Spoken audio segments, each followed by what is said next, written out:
In today's lesson, we're going to be applying our knowledge of sound by writing complex sentences.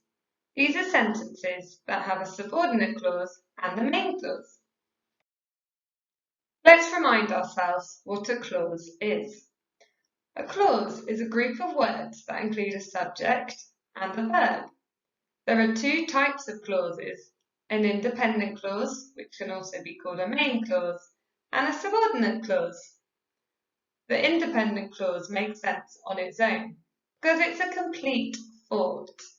For example, sound is created, or we hear a loud sound.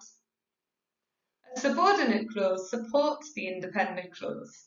It adds more detail. So, for example, when an object vibrates, could be added to sound is created. When an object vibrates, sound is created. It wouldn't make sense on its own, but it could be added to our main clause. Another example, if a sound wave has a higher amplitude. That wouldn't make sense on its own because it doesn't tell us what happens if it has a higher amplitude. However, if we add it to our main clause, we hear our loud sound. It would make sense. On this slide, you will see some subordinate conjunctions. These are conjunctions which are used to start subordinate clauses. A good way of remembering them is I saw a wabble. A subordinate clause can come at various points in a sentence. You might find it at the front of a sentence being used as a fronted adverbial. For example, when the drum is hit, the skin vibrates. You might want to use it at the end of a sentence, such as a high-pitched sound was produced because the sound wave was vibrating quickly. You can even use it in the middle of a sentence. For example, Captain Soundwave, who is a vibration, can't travel through space. You may have noticed that on the last slide, two of the sentences had commas in, and one of them didn't. It all depends on where you put your subordinate clause.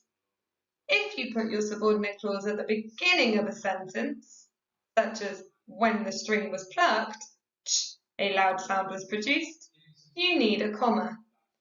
If you put it at the end of your sentence, a comma isn't needed. So if we were to move that subordinate clause to the end and have a loud sound was produced when the string was plucked, you wouldn't need a comma. If you have your subordinate clause in the middle of your sentence, you need a comma before and after it. You could also put a pair of brackets around it. In the first part of the task, you need to identify the subordinate clause in a sentence. Remember, the subordinate clause will start with a subordinate conjunction, and it won't make sense on its own. Let's look at this example together. Sound is created when something vibrates. The subordinate conjunction in this sentence is when. Now I've identified that, I know the rest of the sentence must be our subordinate clause. I'm going to read it to check that it doesn't make sense on its own. When something vibrates. Doesn't make sense. It doesn't tell me what happens when something vibrates, so that must be our subordinate clause.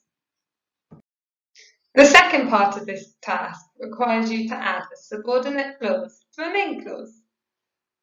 On the example on the slide, it says, sound travels slower than light.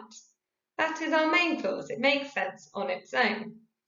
I need to add a subordinate conjunction to add on a subordinate clause to either the start, middle, or end of this sentence. I've chosen to use the conjunction although. I also chose to put my subordinate clause at the start of my sentence. Because I did this, I needed to put in a comma. Let's read it to check it makes sense. Although it travels quickly, sound travels slower than light. It makes sense. Okay. Okay, now it's your turn. Don't forget, if you find it tricky, you can always send us an email. Good luck!